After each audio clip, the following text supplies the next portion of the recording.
Thank you. It'll be very, very brief. I'm going to pass to the Chief Executive of the Office to speak to this, and we do have others who can answer questions if need be. I'll pass straight on to Paul, if I may. Okay. Feels a bit like after the Lord Mayor's show, really, doesn't it? So I'll be brief. So what you've got here is, it says it's a work in progress, and it is a work in progress. If I just touch on what it doesn't contain at the moment, so you can know the direction of travel. So at the moment, as you can see in the budget report, it is £4.395 million spent on commissioning, and you're getting a separate report next time on commissioning. So the performance report doesn't at the moment include the outcomes from the commissioning side of the business. But what we'd like to do is include it in routinely. So what you'll see then is the outcomes for the victims funding, the drug treatment funding, the funding on other aspects of small grants funding, those sorts of things. So at the moment they're not in this report. They will come to the panel separately, but from then on what we want to do is build a performance report that covers all those things together in one place. The other thing I'd say is if you look at, I think it's page 17 of the budget report. No, it's not page 17, I got the wrong page. But the page where it refers to the OPCC, it's page 19. There are a range of things that we are working on. So, you'll see there Violence Reduction Network, Early Intervention Youth Fund, East Midlands Criminal Justice Board, and so on. Now, all of these things have a performance dimension to them. A lot of these things are new and therefore aren't sort of currently configured under the performance standards. But what we want to do is bring you measures of each of those as well. Haven't got them here. We'll build those in as and when we've got robust measures. Certainly, for instance, on the Violence Reduction Network, we have performance targets in relation to violence reduction and engagement with the community. We can report on those. Those won't finish. I mean, that's very, very new. That won't be available till after March. So the point I'm making is that there's a lot of performance information not in here. We've presented you with what we've got available at the moment. I'm not going to go through in detail. What I'll say is that there are two areas in there that are an issue. One area is to do with correspondence. There are two reasons for that. One reason is to do with the fact that we have had a rather convoluted arrangement with the police whereby every bit of correspondence that has a police connotation to it goes through the police liaison officer, out to the police, back to the police liaison officer, and back into then the correspondence return. That is a very clunky process which we've now changed. So it goes direct, not through the police liaison officer. The second one is to do with the number of visits, the ICV visits. As you can see in the report, that's entirely to do with the closure of 2 custody suites for a period of time. That's probably all I need to say. I mean, Lizzie's here. Lizzie's prepared the report and is willing to answer questions if there are any other queries. But that's the direction of travel. That's how we intend it to develop. The commissioning information will come next time. And for future, what we want to do is have a much more comprehensive performance report. I'll stop there. Thank you very much, Paul. State the obvious, panel members. There is a recommendation at 2 to discuss and note, but we'll come to that when you've all had the opportunity. I will take any questions on page 51 or 52. If not, we'll move on to the actual figures for clarification. Kevin? Thank you, Chair. We're referring to agenda item 7, page 65, but Paul referred back to page 19 with regards to the commissioning terms. The fourth bullet point down, if I may, is that the co-development of the new probation delivery arrangements. Do we know what's happening with the probation service? Will we get a report back in the future as to where it sits? Thank you.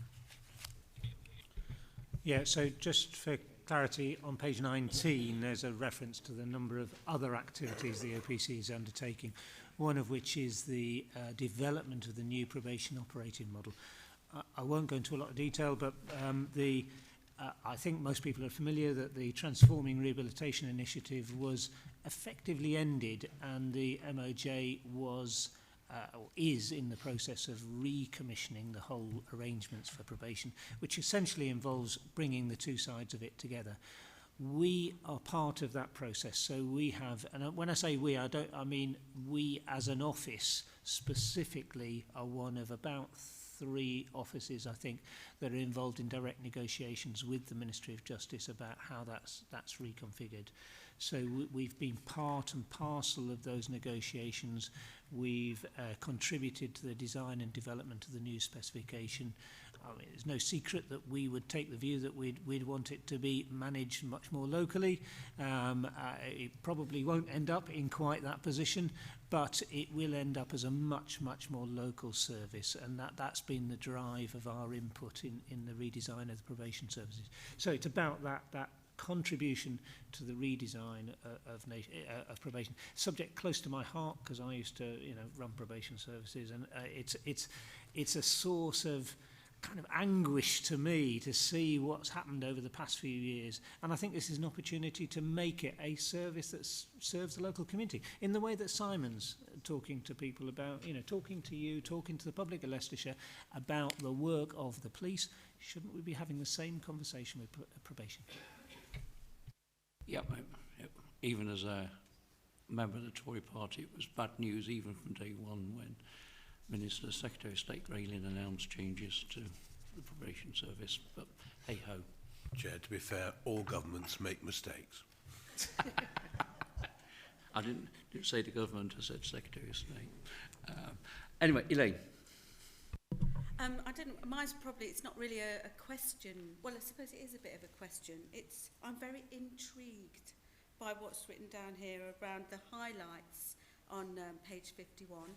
And it tickled me a little bit, actually, when the whole thing about, and it is very important that the well-being of your staff is taken into account. But on reading it, it says well-being event hosted by a consultant from Leicestershire County Council in July, and then it says staff were taught stress-relieving techniques using different props and techniques. So I'm intrigued by what those techniques were, and maybe they could be brought to this this meeting. Just as Intrigued is a word we don't hear often in this panel. Yeah. It's true. Now, I'm to blame for this, absolutely, because the officer of the county council, because that's what he is, came and saw me and produced 2 types of, well, if I say squash ball, you'll know what I mean. Yes. Kind of hard, small rubber balls, believe it or not, and impressed me hugely with that, and also the way he spoke on this issue. And the county had obviously thought what he said was valuable. So I asked that the staff meeting should include, he should come along. And I have to say, I think generally people were extremely impressed by what he does. I think he's a really valued member of the county council staff. He certainly ought to be. And dare I say it, I mean, I think perhaps his services should be used wider, maybe even the city council. Although I... Does that mean it's very stressful? Sorry? If you destroy a stress ball within 2 hours, or took it home. I know the city council and city council members never need stress relieving. I mean, obviously not. It's just such a happy ship. But it might be. You might think about it. I'll certainly make sure he introduces himself to you, Elaine. Thank you very much, Lord Barker. The only stress relief I need is about 5 to 5 on a Saturday afternoon. Anyway, moving to the Appendix A, what I'm going to do, members, is just shoot through each section. And obviously, it's quite detailed in a way, but it's your opportunity for clarification on all of this. So, but I'm going to be really swift, so please keep up with me.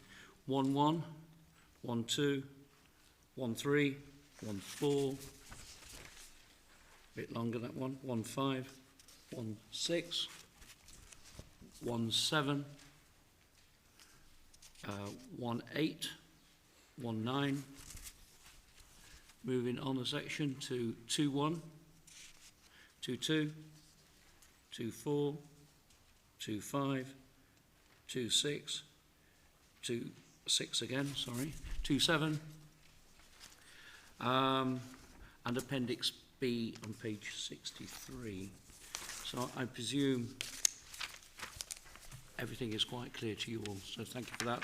So move back to recommendation. I'm very happy to put the recommendation that that we have discussed and we have noted the report. Jonathan seconds. So thank you very much, members. Moving on to agenda item 7, page 65, 66. Lauren is with us today, and almost certainly this is the report she's here for. So obviously it is the annual report, complaints against the Police and Crime Commissioner. Over to you, Lauren. Thank you, Chair. Yes, as members know, the relevant regulations confer the responsibility for dealing with complaints against the Commissioner to this panel, and that's been delegated to me as the first point of contact for considering complaints. When that delegation took place in September 2012, it was agreed that the panel would have an annual report, and that's the purpose of the report before you today. As you'll see, it's very short and reflects the fact that there have been no complaints over the last 12 months in relation to the Commissioner. I have received some correspondence, mainly by email, but it's clear on examination that that relates really to policing matters, and I've directed the complainants to the appropriate means of pursuing their complaint. I'm happy to take any questions, Chair. Thank you, Lauren. Any questions for Lauren? Any questions on the report at all, pages 65, 66? If not, I move the recommendation to note the contents of this report. Jonathan seconds. Thank you very much, members. Moving on to agenda item 8, page 67. National Association of Police, Fire and Crime Panels. Report of the Secretariat. Do you want me to take that one? Yep. So, Ewan. Oh, sorry. Yeah, I'm going to take most of the report as read. I just wanted to emphasise one point, was that when this meeting was originally scheduled for the 29th of January, we invited Jill Mercer to the meeting, who is a member of the executive of the National Association of Police, Fire and Crime Panels. And I was hoping to pass most of her questions, your questions on to her, so I didn't have to answer them all. But when the meeting got moved to today, she was unable to make the new meeting. So I will try and answer your questions as best as I can, but please bear in mind that this is not my initiative, so I'm just reporting what others are doing elsewhere nationally. So, as I said, I'm going to take the report as read, and I just wanted to highlight what has changed since this issue last came to the panel. So the key points are that funding for joining the National Association or taking part in the association cannot come out of the Home Office grant, which is the money we receive for running this panel. So that's the first key point. And the second key point is, as a result of that, and as a result of many other panels being unable to join the National Association and pay the subscription fee because it couldn't come out of the Home Office grant, then the National Association decided to get rid of the subscription fee of £700, so now there's no longer a fee for joining. So I thought this was a significant change and worth bringing it back to the panel to see whether it now wishes to join the association or not. And I'll leave it open to you. Well, this is a long-running saga, isn't it? Why is it always the simplest things in local government that take the longest and somehow the easiest things? If you remember, we did all agree to pay a certain amount of monies other than Oadby and Wigston to join the association, but because Oadby and Wigston declined our kind offer to them, we didn't join. But since then, I wouldn't say I watched it closely, but the National Association, what have they done in that time? There's a website, isn't there? No, sorry. They have spent £700 on a website, but to my knowledge, the website is not up and running yet.